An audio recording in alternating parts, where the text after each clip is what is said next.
Sawubona, ngiyazi ukuthi angibanga muhle kahle kuwena. Ngiyazi ukuthi ngibile nezikhathi la engingakwazanga ukuphatha kahle khona.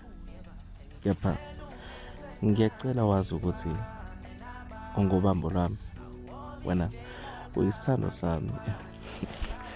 Yazi ngiphimisa la mazwi, inhliziyo iyagobhoza, iyalila ngoba ngiyabona ukuthi isikhathi sokuthi ngilahlekelwe kuwe sesisondele. Mama, ngiyaxolisa ngakho konke. Ngiyaxolisa ngakho konke okubi engisengikulethile enhlizweni yakho, esengikukulethile emphefumulweni wakho, nesengikukulethile empilweni yakho.